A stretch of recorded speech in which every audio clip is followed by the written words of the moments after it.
Several local governments in China are facing serious debt crises in the face of escalating economic pressures. Although the term bankruptcy isn't used by the Chinese government, some cities are de facto insolvent. So, what term does the Chinese Communist Party, or CCP, use instead of bankruptcy? Fiscal reorganization.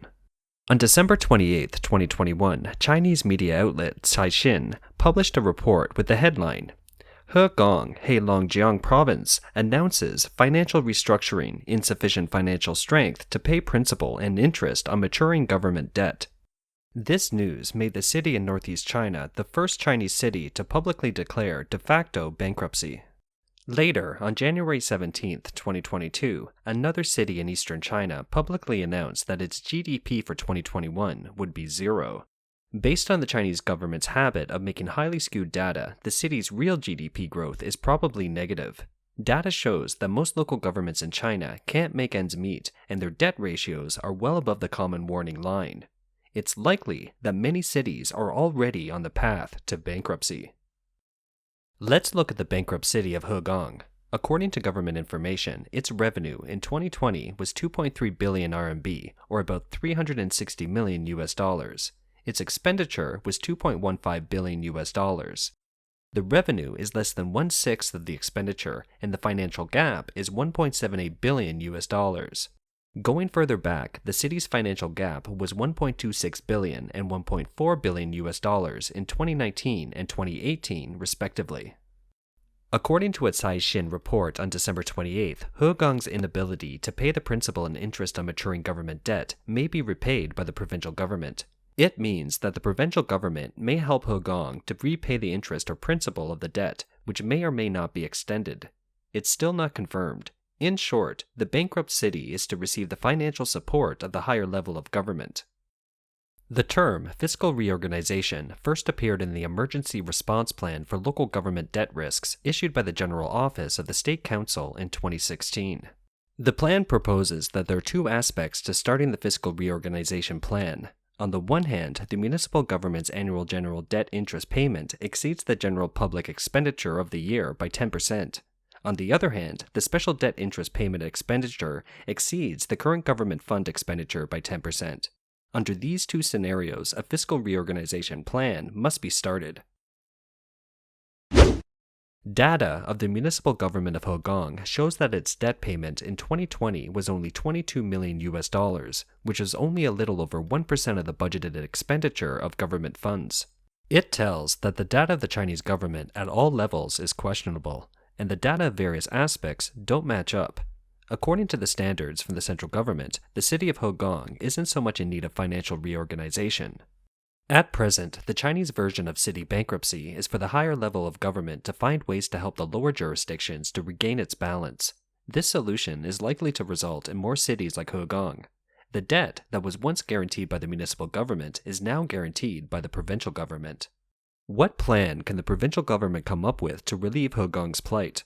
We don't know. In fact, China's northeastern province, Heilongjiang, is like an amplified version of Hegang City, whose financial situation is already at the bottom nationally. In the face of bankruptcy, a city can either cut back on spending or increase revenue, but what the Hegang municipal government can do is limited to reducing its expenditure as it can't find any new way to increase its revenue.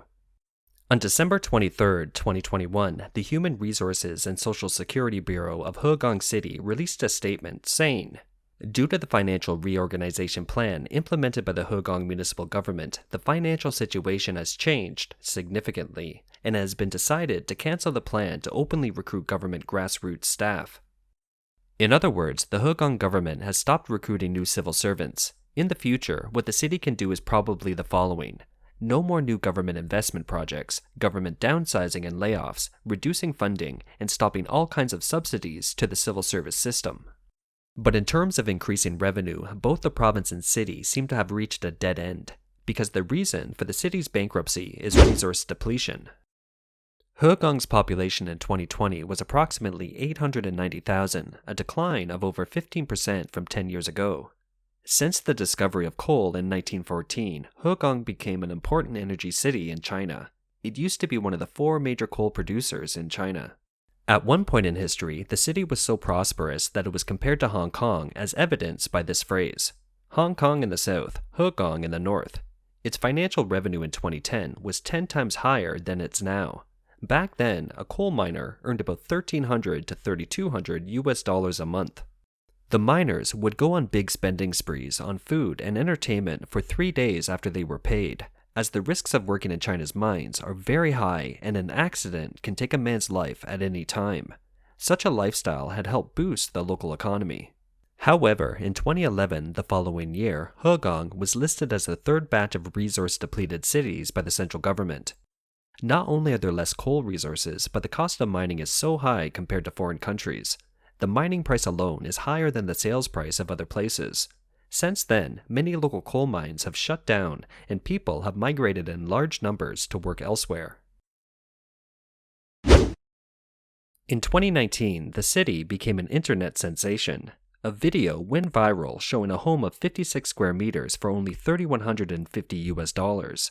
More content was produced showing shockingly low home prices and landlords who didn't even charge rent. For example, one video revealed that the landlord didn't charge rent and the tenant only needed to pay heating and annual property fees, about $500 a year. It even started a trend where young people from other cities in China came here to look at properties. But the truth is that these extremely low-priced homes are special government housing in poor or rural areas with very low quality and prices.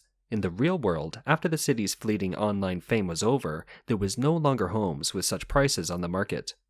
In 2010, when the city was still prosperous, the home price in Hegang was $943 a square meter. Homes in China are sold according to their size. Now it's about $376 a square meter, down 60% from a dozen years ago. Although such prices rank the lowest among the country's 30 cities, they still can attract people from other places into buying homes here. The 3 northeastern provinces where Hegang is located are on a similar trajectory of economic development. According to official Chinese data, Heilongjiang province lost over 6 million people in the decade between 2010 and 2022, a decline of more than 16%. Now let's look at Bangbu, a city of more than 3 million people in Anhui province. On January 17, 2022, the municipal website showed a GDP growth rate of 0% in 2021. The public actually suspected to be negative. Because it would look too bad for the government, it's reported as zero growth. Meanwhile, the top leader, the provincial party secretary, admitted that the economy of Bangbu is declining and has reached a situation where there is no way to fall further, or it has reached rock bottom. Bangbu is an industrial city too. On China's Jihu website, someone wrote, "In reality, the decline of Bangbu is in parallel with northeast China, and it can even be said that although it's in the east of China, Bangbu is actually a flip version of a northeast city." According to Chinese media reports, some large enterprises in Bangbu have been greatly affected by the recent policy adjustments by the CCP. For example, the city is a traditional Chinese glass industry base. It produces all types of glass, from window glass for domestic use to glass bottles for medical use to flat panel computer screens. But glass production causes considerable amount of pollution. Due to international factors, in 2021, the CCP has increased the restrictions of sulfur dioxide and carbon dioxide emissions, resulting in the closure of many factories for a period of time in 2021, and some were fined by the Environmental Protection Department. The city's pillar industry is the local state-owned enterprises. According to the official data of Bangbu City, from January to September 2021, the total operating revenue of state-owned and state-controlled enterprises was close to 3 billion RMB, while the total operating cost was a little over 4 billion RMB. In other words, state-owned enterprises operate at a loss. In 2021, the city's fixed asset investment is negative 16.5%, which shows that investors and enterprises have little confidence in the city. Unlike the northeastern cities, Bangbu has a history of making heavy bets on the real estate industry. In 2019, before the pandemic struck China's economy, the output value from the real estate industry in Bangbu reached 40.4% of GDP. It was the highest in the country, far ahead of other cities. In the second half of 2021, the CCP intensively adjusted the real estate sector. From September to the end of 2021, the city's housing market saw 4 consecutive declines. However, the price declines weren't significant, about 0.2% to 0.4% per month compared to the previous month. But against a backdrop of property prices that have only gone up, not down, over the past few decades in China, the drop in housing prices instantly dampened homebuyer confidence. As of January 22, 2022, there have been 0 new developments in the city. Bangbu's land transfer revenue in 2020 was about $1.4 billion, and in 2021 it was about $900 million, a shortfall of $500 million. This decrease is a big blow to the city. The shortfall in revenue and expenditure for Bangbu in 2021 reached about $2.5 billion, with a government debt ratio of 84.1%. There was also data showing that retail sales of consumer goods in the city were down 16% in the first 11 months of 2021 compared to 2020. This means that people had no money in their hands in 2021 and were less likely to spend, let alone in the more trying year of 2022. More bad news is expected at the beginning of 2022, when all Chinese cities will submit their 2021 report cards to the central government. The fiscal debt ratio is the ratio of government debt to fiscal revenue. According to international standards, the risk warning line for a local government fiscal debt ratio is 80% to 120%. On October 5, 2021, ChinaDataPay.com and Tencent Finance jointly launched the City Debt Ratio Ranking, which shows that most local governments in China are unable to make ends meet and their debt ratios far exceed the warning line. 85 cities have fiscal debt ratios over 100%, and 75 cities have doubled their fiscal debt ratios compared to 2019. Among them, Guiyang, a city in southwest China, has a local government debt ratio of 929%, which is about 10 times over the risk alert line. However, it's usually difficult for outsiders to know how big of trouble the economies of these Chinese cities are in until it becomes impossible to cover up. But sometimes there are simple ways to gauge the situation. For example, we can track the pay situation of Chinese civil servants. Last June, China's State Council issued a circular on cleaning up the irregular payment of civil servant salaries and allowances. What this document probably says is that for the subsidies already paid, it doesn't matter if they are in violation of the law or not. The point is to withhold salary in this name.